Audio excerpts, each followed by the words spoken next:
अस्सलाम वालेकुम वरहमतुल्लाहि वबरकातुहू। आप देख रहे हैं मेरा यूट्यूब चैनल और मैं हूं गुलाम नबी मदनी। पाकिस्तान के सियासी मंजरनामे में हलचल जारी है।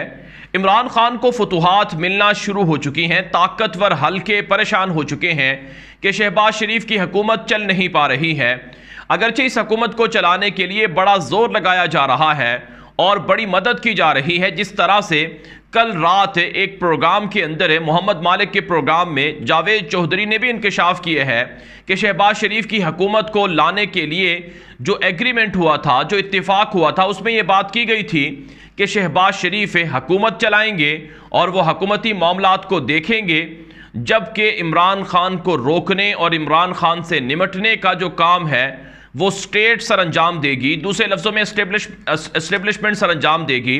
ये जावेद चौधरी ने मोहम्मद मालिक के प्रोग्राम में कल रात ये इंकशाफ किया है, जिसका वाज़ेह मतलब है कि शहबाज शरीफ की हुकूमत को तमाम के तमाम ताकतवर लोगों की जानिब से सपोर्ट हासिल है। लेकिन इस सब कुछ के बावजूद भी शहबाज शरीफ की हुकूमत नाकाम हो रही है, बल्कि बर्बादी के दहाने पर जा पहुंची है। और वो लोग हैं जिन्होंने शहबाज शरीफ को हुकूमत दी, अब वो भी परेशान हो चुके हैं कि इस निकम्मी हुकूमत से कैसे वो जान छुड़ाएं। चुनांचे नाज़रीन इकराम, शहबाज शरीफ की हुकूमत को झटके मिलना भी शुरू हो चुके हैं। इससे पहले कि मैं आपको ये बताऊं कि आज इस्लामाबाद हाई कोर्ट के अंदर क्या हुआ है, आपको ये बताना ज़रूरी है कि शहबाज शरीफ की हुकूमत के जो अहम इत्तिहादी हैं वो खामोश हैं और वो बैकफुट पर चले गए हैं। इसमें मौलाना फजल रहमान साहब हैं और आसिफ जरदारी हैं और दीगर इत्तिहादी हैं जो खामोश भी हैं और जो मंजर से भी गायब हैं। आप जानते हैं अभी तक आसिफ जरदारी का कोई ऐसा बयान सामने नहीं आया या इस तरह की हलचल सामने नहीं आई जो वो पहले PDM के साथ मिलकर इमरान खान की हुकूमत गिराने के लिए दिखाया करते थे। और इसी तरह से मौलाना फजल रहमान ने भी इलेक्शन की तैयारियां शुरू कर दी हैं और वो भी नज़र नहीं आ रहे हैं, मंजर से वो भी गायब हैं। फिर नाज़रीन, शहबाज शरीफ की जो मौजूदा हुकूमत है ये इस कदर नाअहल निकली है कि इस हुकूमत के आते ही मुल्क के अंदर मुख्तलिफ तरह के बहरान सामने आए हैं, जिसमें आटे का बहरान जन्म ले रहा है, पेट्रोल का बहरान जन्म ले रहा है, डीजल का बहरान आवाम भुगत रही है और इसके अलावा बिजली महंगी हो चुकी है, डॉलर 7 रुपये महंगा हो चुका है और इसके अलावा आज और इससे पहले भी स्टॉक मार्केट के अंदर मंदी का रुझान रहा है। तो मईशत का जनाजा निकल गया है। रिपोर्ट्स तो ये भी सामने आ रही हैं कि शहबाज शरीफ ने जो 2 दौरे किए थे चंदा मांगने के लिए या भीख मांगने के लिए सऊदी अरब और UAE के, वो भी नाकामी से दो चार हुए हैं। और शहबाज शरीफ चाइना की मिन्नतें भी कर रहा है कि आप भी हमें दौरे की इजाज़त दे दें, हम आपके पास आकर आपसे कुछ न कुछ जो इमदाद है वो लेना चाहते हैं। लेकिन जो चाइना है वो भी शहबाज शरीफ की हुकूमत को किसी भी तरह की इमदाद या कर्जा देने के लिए तैयार नहीं है। तो यूं नाज़रीन किराम, शहबाज शरीफ की जो हुकूमत है वो बेहद परेशान है और उसके जो मंसूबे हैं वो अब जो उसके जो क्राइसिस है, जो मसाइल हैं, उनसे निमटने की भी ये हुकूमत सलाहियत नहीं रखती है। यही वजह है कि ताकतवर हल्के परेशान हो चुके हैं और अब इलेक्शन का सिग्नल दे दिया गया है और इलेक्शन की तैयारियां इमरान खान पहले ही कर रहे हैं। ये इलेक्शन किसी भी वक्त हो सकते हैं और ये इलेक्शन वाज़े तौर पर जो अपोजिशन के अंदर जो लोग थे इमरान खान की मुखालफत में, ये जो मौजूदा हुक्मरान हैं, ये उनके लिए तबाहकुन साबित होंगे। अगरचे शहबाज शरीफ ये ऐलान कर चुके हैं कि आइंदा जो इलेक्शन होगा वो सारी की सारी इत्तिहादी जमातें मिलकर लड़ेंगी। दूसरे लफ्ज़ों में जो PDM का प्लेटफॉर्म था उसी से इलेक्शन लड़ा जाएगा, यानी 14 या 16 जमातें एक तरफ होंगी और इसके मुकाबले में इमरान खान एक तरफ होगा। और इससे बड़ी और क्या दलील होगी सच पर होने की या हक पर होने की कि एक तरफ एक अकेला शख्स खड़ा हुआ है और उसके साथ पूरी कौम खड़ी हुई है और दूसरी तरफ से 13-16 जमातें हैं जिनकी पुष्ट पर सिर्फ ताकतवर हल्के हैं या फिर अमेरिका और उनके हवारियों की सपोर्ट उन्हें हासिल है। आप जानते हैं मुल्ला उमर मुजाहिद रहमहुल्लाह के खिलाफ दुनिया के 50 मुल्क थे, जबकि तालिबान के साथ अफगानिस्तान की आवाम थी वो अकेले थे और उनके मुकाबले में जो ज़्यादा लोग थे, जो नेटो था, यूरोप था, अमेरिका था, वो सब एक तरफ खड़े हुए थे। तो ये वाज़ेह फ़र्क है जिसे कौम जानती है और यही वो फ़र्क है जिसके बलबोते पर इमरान खान का बयानिया जीत रहा है और इमरान खान के बयानिए के सामने शहबाज शरीफ की हुकूमत नाकामी से दोचार हो रही है। नाज़रीन, आज इस्लामाबाद हाई कोर्ट के अंदर एक इंतहाई अहम केस की समाअत हुई है और इस इंतहाई अहम केस की समाअत के दौरान ही शहबाज शरीफ की हुकूमत को झटका लगा है।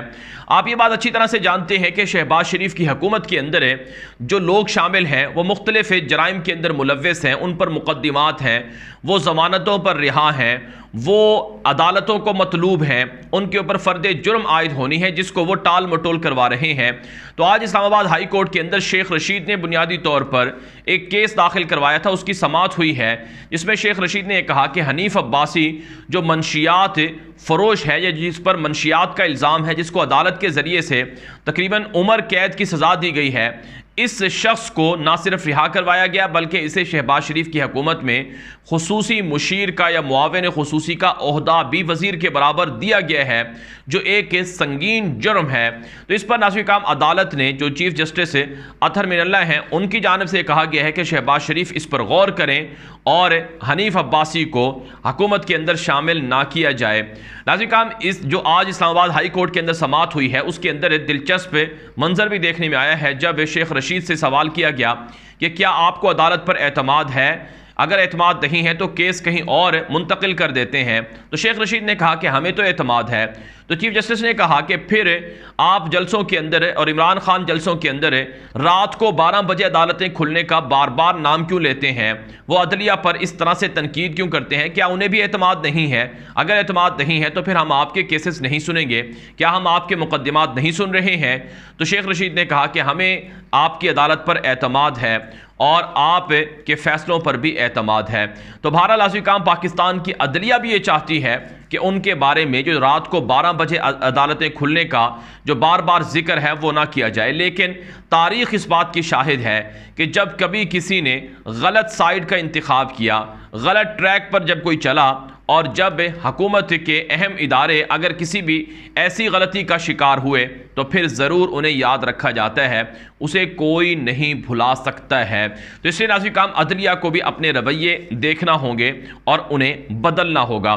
तो बहरहाल शहबाज शरीफ की हुकूमत को झटके मिलना शुरू हो चुके हैं और ये हुकूमत अब ज़्यादा अरसे तक चलने वाली नहीं है और ये हुकूमत अपने पाँव आप गिर रही है। और सबसे अहम बात नाज़रीन ये है कि शहबाज शरीफ की इस हुकूमत लेने के चक्कर में नून लीग का भी जनाजा निकल गया है। नून लीग की जो रही सही साख थी वो भी मुतासर हो गई है। अब हर कोई जानता है कि शहबाज शरीफ ने जो हुकूमत हासिल की है ये पॉलिश करके हासिल की है, ये बूट पॉलिश करके हासिल की है।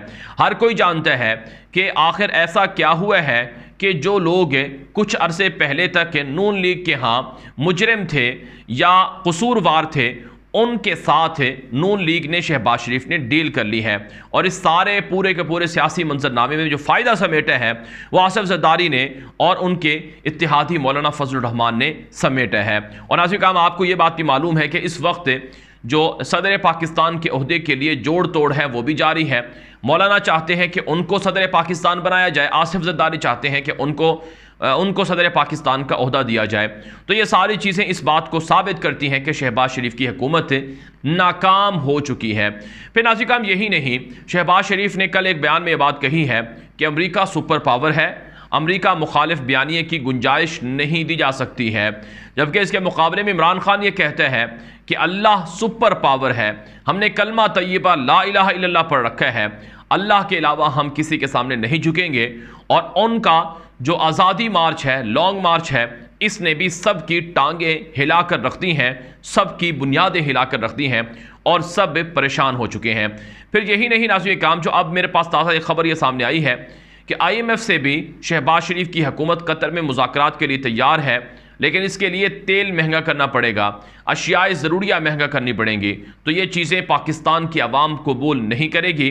अब तो वो लोग भी बोल रहे हैं जो शहबाज शरीफ की हुकूमत को सपोर्ट कर रहे थे कि यह हुकूमत महंगाई को कम नहीं कर पा रही है। वाराणसी का हम बात कर लेते हैं कि पाकिस्तान की फ़ौज को तकसीम करने की साजिश हो रही है और फ़ौज के अंदर जो इख्तिलाफात हैं उनको बयान करके फ़ौज को दुश्मन के सामने कमज़ोर करने का मंसूबा सामने आ रहा है, जो काबिल मज़म्मत अमल है। पाकिस्तान के कोर कमांडर हैं पेशावर के जनरल फैज़ हमीद, जो साबिक DGI भी रह चुके हैं, उनके ऊपर मरियम नवाज ने वाज़ेह तौर पर उनका नाम लेकर तनकीद की थी, जिस पर पाकिस्तान के ISPR का बयान सामने आया कि फ़ौज को सियासत के अंदर ना घसीटा जाए और ना ही फ़ौज के ख़िलाफ़ बयानबाजियाँ की जाएँ। इससे कानून शिकनी भी होती है और इसके बाद फिर जो कानून है वो भी हरकत में आ सकता है। लेकिन आज काम हकीकत ये है कि सबसे ज़्यादा फ़ौज पर जो तनकीद है वो नून लीग ने की थी और अब भी कर रहे हैं।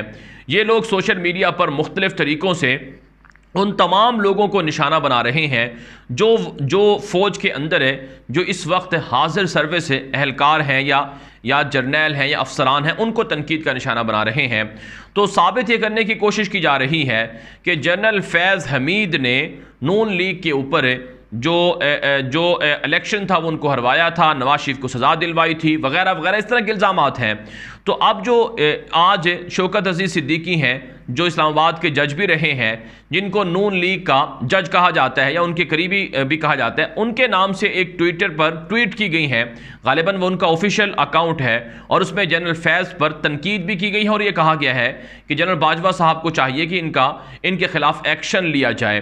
तो इस तरह की खुलेआम तनकीद नून लीग के लोग कर रहे हैं, जिससे ये बात वाज़ेह हो रही है कि ये लोग पाकिस्तान की फ़ौज को तकसीम करने के दर पे हैं।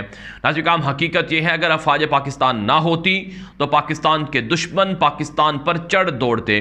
और इस वक्त भी मैंने आपके सामने हक़ाइक़ रखे थे कि भारत पाकिस्तान के ख़िलाफ़ फॉल्स फ्लैग ऑपरेशन की तैयारी कर रहा है और भारत के आला जो ऑफिशियल्स हैं वो धमकियां पाकिस्तान को दे चुके हैं। सिर्फ यही नहीं बल्कि अमेरिका और दीगर पाकिस्तान मुखालिफ जो दुश्मन हैं वो भी तैयारियां कर रहे हैं। तो ऐसे में पाकिस्तान की फ़ौज को तकसीम का निशाना बनाना या फ़ौज पर तनकीद करके अपने सियासी मफादात समेटना ये जुर्म है और ये काबिल मजम्मत और शर्मनाक अमल है। इसकी बेखुनी करनी चाहिए और इसके अंदर जो लोग मुलव्विस हैं उन्हें सज़ा देनी चाहिए। कहा जाता है कि इमरान खान फ़ौज पर तनकीद कर रहे हैं। नाज़रीन साहब, इमरान खान ने फ़ौज का नाम ले लेकर यह कहा है कि मैं फ़ौज की इज़्ज़त करता हूँ, मैं शुहदा की इज़्ज़त करता हूँ, ये हमारी फ़ौज हमारा फ़ख्र है। अगर ये हमारी फ़ौज ना होती तो पाकिस्तान आज 3 हिस्सों में तकसीम हो चुका होता।